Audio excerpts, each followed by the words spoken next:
Crossway is putting out an update to the ESV in 2025, and they've released a list of the changes that they're planning to make. I've discussed two on this channel so far. Last week it was Revelation 13, and that's a passage in which the ESV's current rendering has been criticized mostly by people in the King James only world, in my experience. The week before that, I discussed Genesis 3:16, a passage in which the ESV's current rendering has been criticized mostly by egalitarians. I tried to show that the ESV is not a Calvinist Bible or a complementarian Bible, just a faithful and conservative and evangelical English Bible translation. And among conservative evangelicals, among the theologically serious and often, but not always, broadly reformed people who are most identified with the ESV and with Crossway, there is one more passage in the ESV that's getting an update in 2025 and ties into a very hot controversy. It's the subject of today's video, shot in the beautiful Palo Duro Canyon in the Texas Panhandle, where I am visiting a good friend who's standing behind the camera, Jeremy McMorris, pastor of Paramount Baptist Church. It's been a real privilege to serve the church here and see this amazing beauty that just comes out of nowhere. You're riding along, it's totally flat, maybe a little undulating, and suddenly you have this second largest canyon in the United States beyond the Grand Canyon right in front of you. It's just stupendous. The subject of today's video is John 1:18. I simply cannot do full justice to this passage or to the questions that it raises in one video, in part because rather complex theology ties into it, and in part because rather complex lexicography and translation theory does too. I'm going to do my best, however, to give the kind of 15 to 20 to maybe 30-minute overview that viewers have come to expect on this humble YouTube channel. Let's read the verse in the ESV as it currently stands. No one has ever seen God. The only God who is at the Father's side, he has made him known. Now hear this in a different modern translation, the Legacy Standard Bible. No one has seen God at any time. The only begotten God who is in the bosom of the Father, he has explained him. Did you notice a significant difference?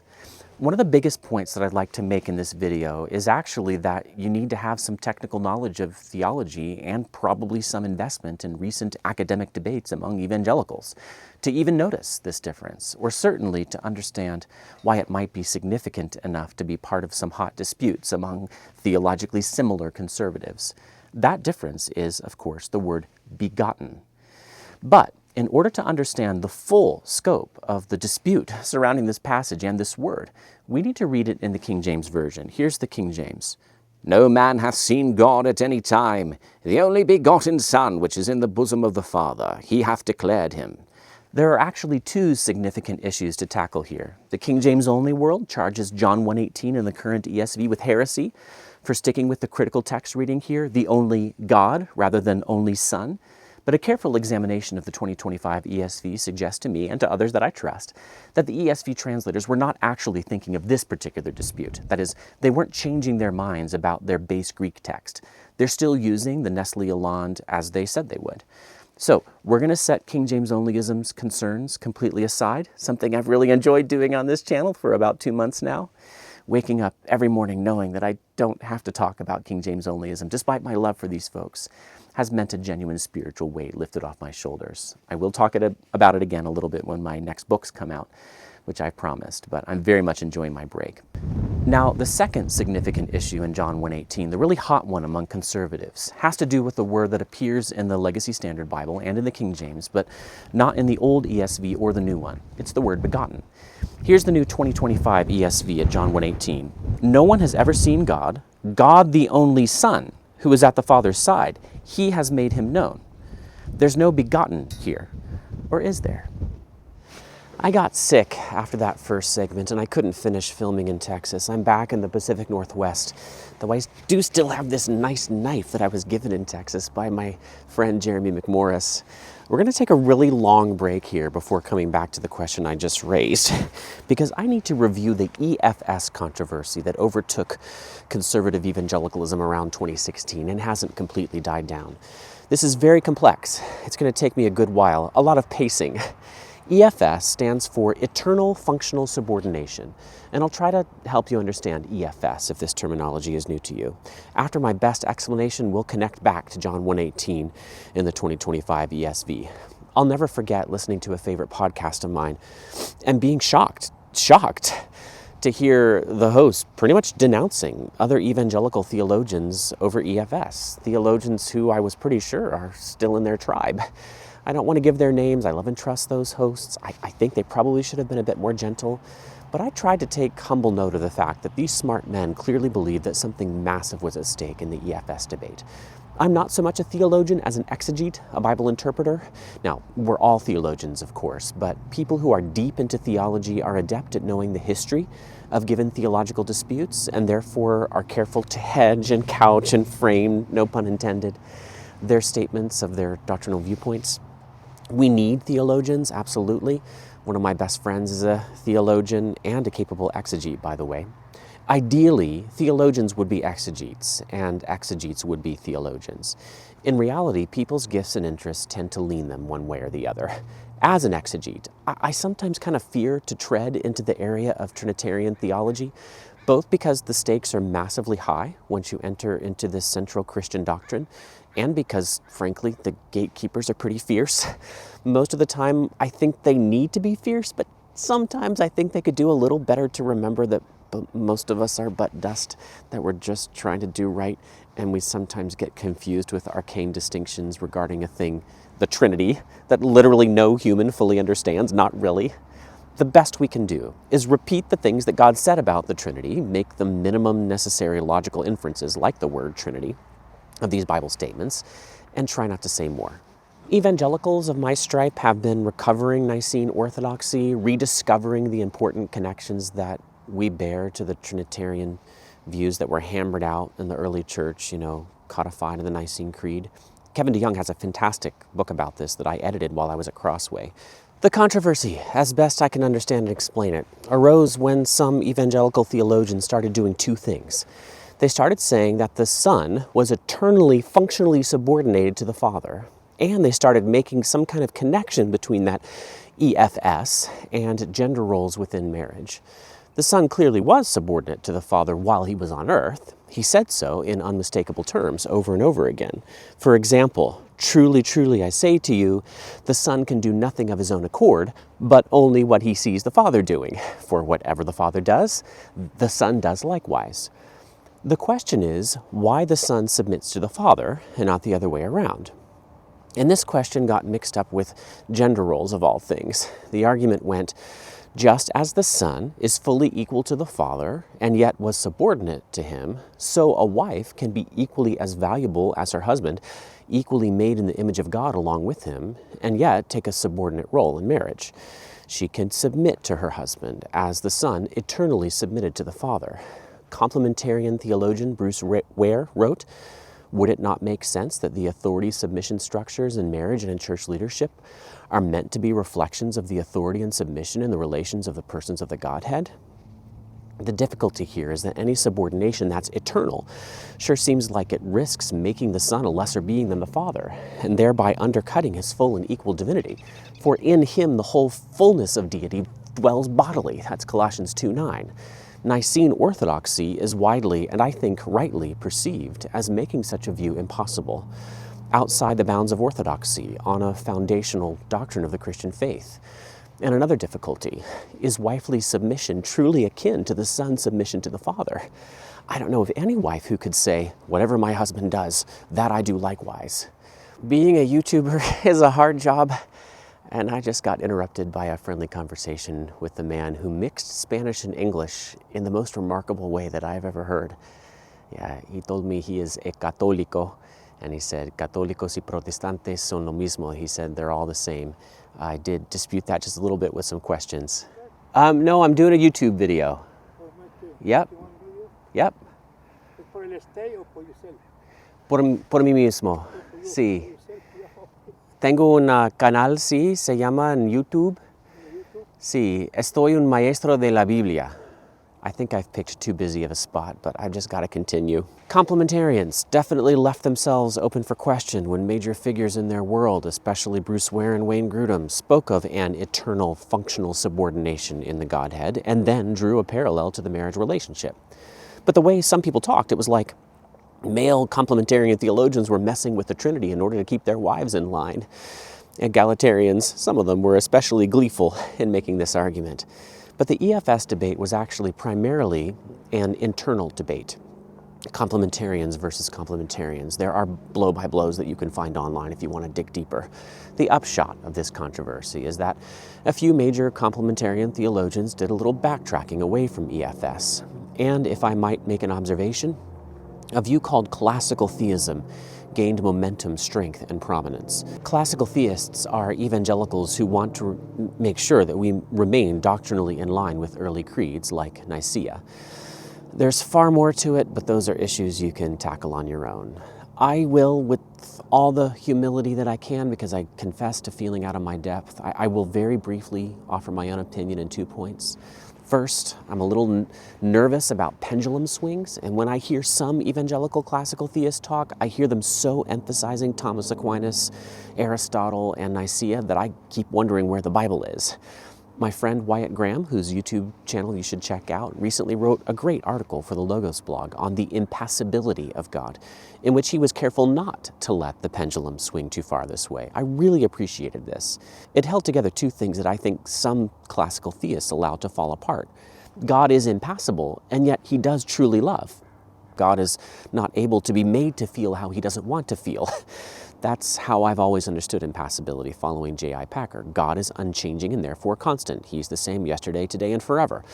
But sometimes human explanations and defenses of doctrines like God's immutability, unchangingness, and impassibility seem to me to almost turn God into a monad who can't interact meaningfully with his creation. The Bible feels no such embarrassment, nor do I. The Bible depicts God being grieved and angry over human sin. It depicts him relenting from disaster. It depicts him enjoying the sweet-smelling savor of contrite prayer. I believe God is impassible, and yet I insist that we not redefine these passages I've just referenced to remove the emotions. When I read texts from modern classical theism, I sometimes think of a line from C.S. Lewis that I will lift completely out of context. This scholastic, inelastic, abstract yardstick I deny. Somehow we have to be respectful of the theologians who are just trying to protect Trinitarian orthodoxy, biblical orthodoxy, while not losing the simplest truth that we teach toddlers. God is love. God is love. Second little point on EFS. I also have felt that Paul in 1 Corinthians 11 pretty directly makes the complementarian argument that we complementarians have been called Trinitarian heretics for using, and I genuinely don't understand how egalitarians and even some stated complementarians didn't spend some more time during the EFS controversy explaining what Paul did mean there, instead of telling us so insistently what he didn't mean. Paul said, I want you to understand that the head of every man is Christ, the head of a wife is her husband, and the head of Christ is God. The basic point stands. Paul assumes some kind of identity, or at least overlap, between the headship of God over Christ and the headship of each man over his wife. This is not reading complementarianism into the Trinity. As far as I can tell, it's repeating Paul, who's writing under the inspiration of the Spirit. If God can be called the head of Christ without destroying the Son's full equality with his Father, then the man can be called the head of the woman without denying the woman's full equality as an image bearer with the man. If Christ can take on an explicitly subordinate role to the Father, telling us he only said or did just what his Father wanted, nothing more or less, then a woman can take on a role of submitting to her husband without making her a lesser being than her husband. I think we're on safe scriptural ground thus far. Complementarianism, as taught by its best exponents, need have no relationship at all to the EFS controversy, because whether the Son's submission to the Father is eternal or was only for the period of the incarnation has no bearing at all on whether or not we can say that taking a submissive role in a marriage relationship does not imply inherent ontological intrinsic inferiority. Presumably, I think the wifely role of submission is temporary because we don't get married in heaven, like Jesus' economic subordination. I think that my points are so obvious that I must be missing something. I haven't read every last post and article on the topic of EFS, so I'm probably failing to note that others have tread this ground. If so, I'm sorry. If the smartest theologians tell me that it's really important not to argue that Christ's subordination goes back into eternity, I tend to defer to them. I understand the follow-up question, however, which is, why did the Son submit And how is he even the Son if there's nothing that makes him more fitting to be the person of the Trinity, to be incarnated and to die for our sins?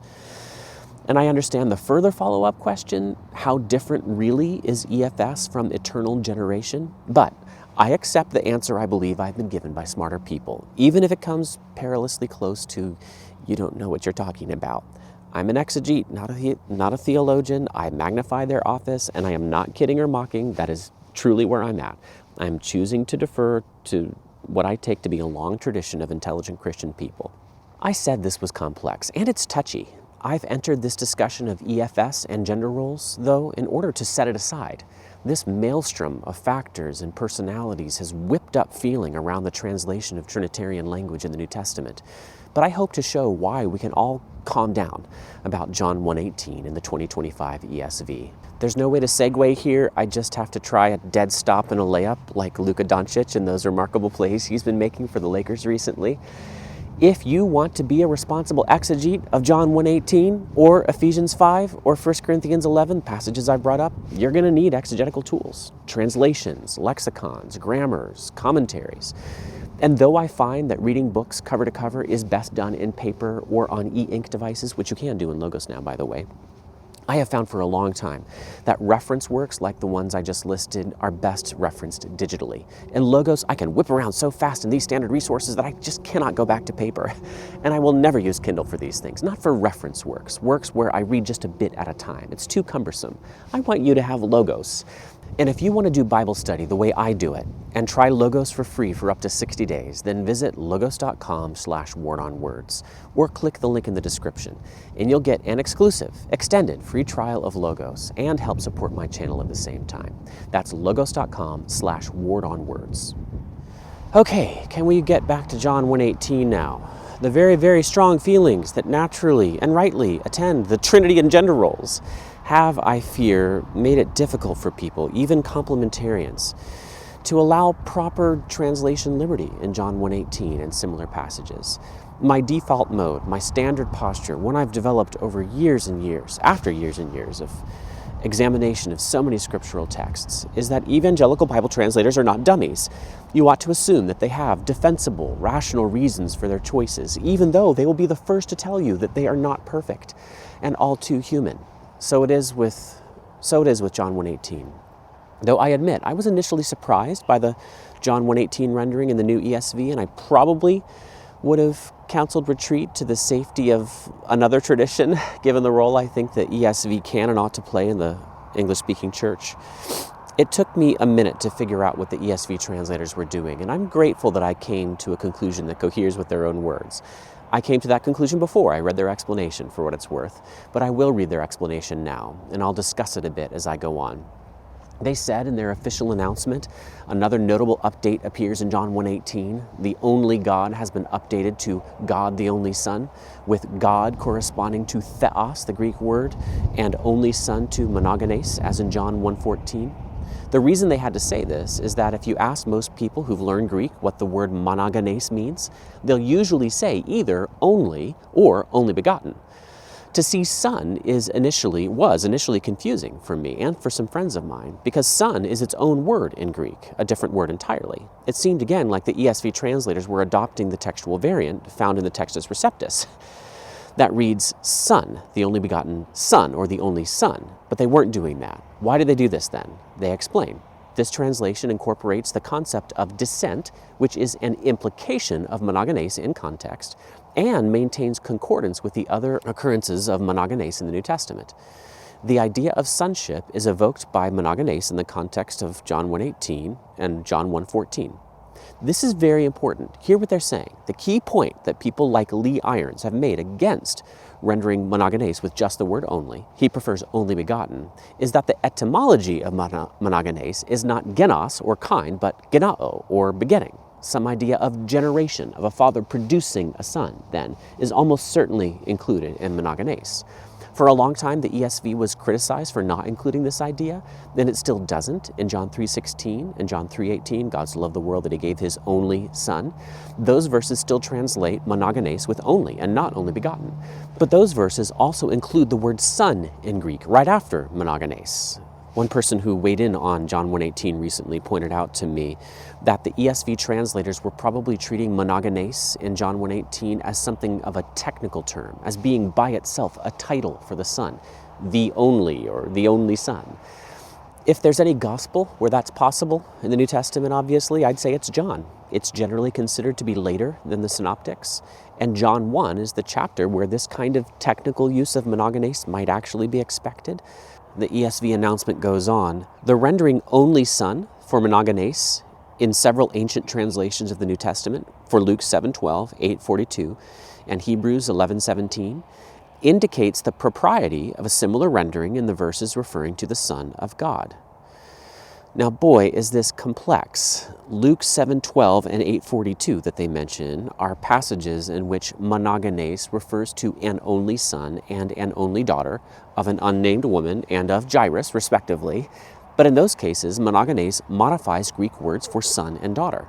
That's not the case in John 1:18. This point made by the ESV translators is a bit weakened, I think, by this fact. This is a better argument for their rendering of John 3:16 and 18, I would think, where they have only Son rather than only begotten Son. However, Hebrews 11:17 is a fascinating parallel to John 1:18. It uses monogenes as a substantive, not as a modifier. Follow me here. It refers to Isaac as Abraham's monogenes, reflecting the way the Septuagint sometimes, though not in Genesis, renders the Hebrew word yahid, which meant only. What makes this use of monogenes in Hebrews 11:17 frustratingly complex is that Isaac was not Abraham's only son. He also had Ishmael by Hagar, and actually multiple other sons through Keturah. It's very tempting to say then that monogenes in the New Testament, by the time of Hebrews, had picked up a sort of technical meaning as son of the promise or son of the holy seed. And this in turn makes begotten a very real possibility. Maybe in order to properly translate what had become a technical term, we need an equally technical English term. I feel the weight of this viewpoint. But the natural reply is that the passage may only be saying that Isaac was, at the time referred to in the verse, that of the sacrifice of Isaac, the only legitimate son of Isaac, or his only son by Sarah. The cross-references that the 2025 ESV announcement cites do not determine the matter one way or the other. They just help arrange the options on the table. What's actually more interesting, though it gets no development here, is that line about several ancient translations of the New Testament and how they render monogenes in certain passages. I did some poking around in Logos and other sources, and this is true. The Sahidic and Bohairic Coptic, along with the Syriac Peshitta, render all of these passages with only son or only daughter, as demanded by the context. They don't use the word begotten. The word begotten came in Hebrews 11:17 through the Latin Vulgate and has mostly stayed there in major translations. But the basic idea that monogenes used as a substantive can be translated only son is not new in 2025. What the ESV translators have done is careful, rational, standard argumentation among evangelical biblical scholars of today. And it joins a tradition of reflection on Scripture that goes back at least to the Reformation. And if John 1:18 weren't caught up in probably necessary conflict over the Trinity and gender roles, I think that the 2025 ESV rendering of this verse might just elicit a yawn. But classical theism, it seems to me, really wants that word begotten to be in the text in English. If I were writing an academic paper, I would have to cite them saying this, but this is YouTube and this is all rather fresh, and I was literally on a flight to Amarillo, Texas without internet access as I wrote these particular words. So, you're going to get my hot take without footnotes. Is that okay? My hot take is that I want to push back against the classical theist concern here. They are letting theology trump translation theory when they insist on using that word begotten in English translation today. To be clear, using begotten is clearly legitimate, but not to the exclusion of the option chosen by the 2025 ESV. I want to defend the fundamental validity of the ESV rendering at John 1:18 in the 2025 edition. Now, I just have to mention something like, it is so hard to be a YouTuber. I am so grateful to have more time for this now that I don't work for Logos or Crossway, but I try to find quiet places where I don't think people will be, and I wind up in the middle of incredible traffic. Tons of cars going by on this road. Let me just show you. And tons of people playing disc golf back behind the camera here where you can't see it, but maybe you heard the clink of the chains. And now there's a train coming, and it's going to come right down this track right here, and I'm just going to have to stop. Although, do you want to see the train? All those many, many kids out there that YouTube says are watching my channel. Actually, that's not true. I get 0 viewers up through the age of 18. Anyway, do you want to see the train come by? Well, I'll show you the train. Here it comes. It's going to come right down this track. We actually live in like this section of Western Washington that's between the mountains and the sea, and it's kind of a narrow corridor in a lot of places. So there isn't a lot of space for the train to go through. It's got to go through the flat land. And here it comes through the flat land. Can you hear it? You can't see it yet, can you? Here we go. It's coming. It's an engine. Let me count the number of cars.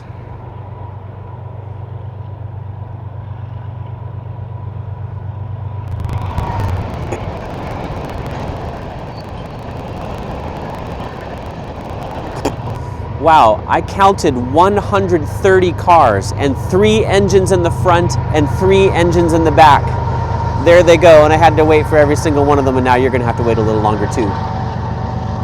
Right over there, I'll show you, the train crosses the Skagit River, which is right behind the park here. I've actually played disc golf many times on this course. It's really, really nice. It's called Whitmarsh. Okay, can we go back to doing our video here? Hopefully we can. I want to defend the fundamental validity of the 2025 ESV rendering of John 1:18 in 5 points. I have read the excellent work of Lee Irons on this issue in the book Retrieving Eternal Generation, and it is very persuasive. I think you can disagree with me in the ESV and be a faithful Christian. But the thing is that the ESV is actually trying to reflect the generation of offspring component of meaning in the word monogenes. Here's my effort to defend the 2025 ESV at this passage. 5 points. First, begotten is barely an English word. It lives on the edges of our language at best. It lives on in the idiom ill-begotten gains. That's normally said ill-gotten gains. But ask people what the word begotten literally means, and I bet many will struggle. The OED marks the word as somewhat literary. In real English, you pull this word in almost only when you're talking about Christian theology. It's a technical term from English-speaking theology. That's what it is, begotten. That wasn't the case with the Greek word monogenes. It could be used in the New Testament era in non-theological contexts, and it most certainly was. I've already referenced these in the New Testament, and I'll get to this in the next point. Let me summarize this first point this way. It's really hard for me to imagine translators using the word begotten at all if they were translating the Bible into English for the first time, if there were no tradition of English Bible translation or even of European Bible translation. Good and intelligent and orthodox people have good reasons for sticking with the word begotten. And I think it's that begotten is the word traditionally used in English translations of the creeds. That's a good reason. But if you watch this channel at all, you know that I am always on the lookout for places in which tradition has started to cover up truth rather than the other way around. In this case, I think that is arguably what's happening. The ESV still uses begotten in Psalm 2:7 and in all the New Testament passages that quote it, "You are my son, this day I have begotten you." But I think it would be perfectly defensible for them to translate this verse into English rather than into technical theological English terminology, and do what the CSB and several other translations have done. "You are my son, this day I have become your father." Second, monogenes is clearly used to mean only in the New Testament. I've already discussed this a little bit. There's no reason to see a special sense of begottenness in the Luke passages in which monogenes is used to refer to the only son or only daughter of various people. Lee Irons, for what it's worth, clearly acknowledges this. So the older ESV rendering of John 1:18 I think is legitimate. And the newer one is actually trying to restore some element of begottenness, which I'd like to see defenders of classical theism acknowledge as this discussion continues. Maybe you'd like to have your technical term begotten in John 1:18 in the ESV. I can see good reasons for that, I really can. But the 2025 ESV has made an effort to get the same basic component of meaning into their rendering of the verse. Third, the NASB 2020, the NRSV, and the CEB have already taken the option that the ESV translators took at John 1:18. The ESV is not standing alone here. Fourth, and this is crucial, we ought to be humble before the historic translations that went with only here in John 1:18 and a few related passages. We're talking some very heavy hitters.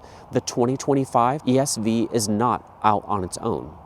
This important point should not be buried this far in this video, but alas, this topic has strained my powers of summary, such as they are. The fact is that in John 1:18, the ancient Syriac Peshitta has the only God. For several key uses of Monogenes in John, the Sahidic and Bohairic Coptic, the Syriac, the Ethiopic, and some old Latin pre-Vulgate manuscripts all use only to render Monogenes. It is the Vulgate that does seem to cement begotten in the tradition of rendering this word. In the famous verse John 3:16, Tyndale himself actually has only son, not only begotten son. And the Sahidic Coptic actually uses God the only Son in John 1:18, just like the 2025 ESV. Yes, that rendering is many centuries old. Fifth, and I've struggled to articulate this over time, but let me try again because I think this is an important point. I want our translations to be as accurate as possible, but I think that combatants in Bible translation scuffles often overestimate the power that any one translation mistake has to ruin people's theology. For one thing, most Christian people are not theologians and will not catch that there's anything at all odd going on at John 1:18. I would be shocked if a future Christian sociologist were able to demonstrate in 50 years or 100 that the 2025 ESV caused some kind of decrease among its users in the Father's generation of the Son. I believe lay Bible reading is crucial, don't get me wrong. I've practically given my life to defending and promoting lay Bible reading. But there's another essay in that book, Retrieving Eternal Generation, by the redoubtable D.A. Carson.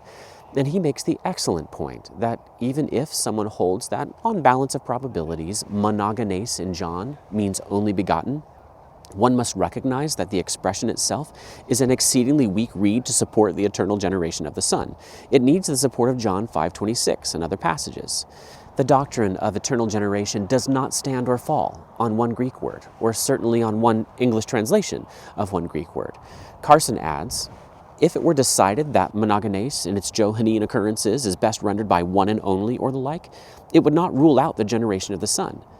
And then Carson quotes a line from Daniel Trier, which contains tons of wisdom for those who got this far in this really intense video. It is fundamentally misguided to move from isolated exegetical discoveries, such as monogenes in texts like John 1:18, not necessarily denoting begotten, toward denying eternal generation.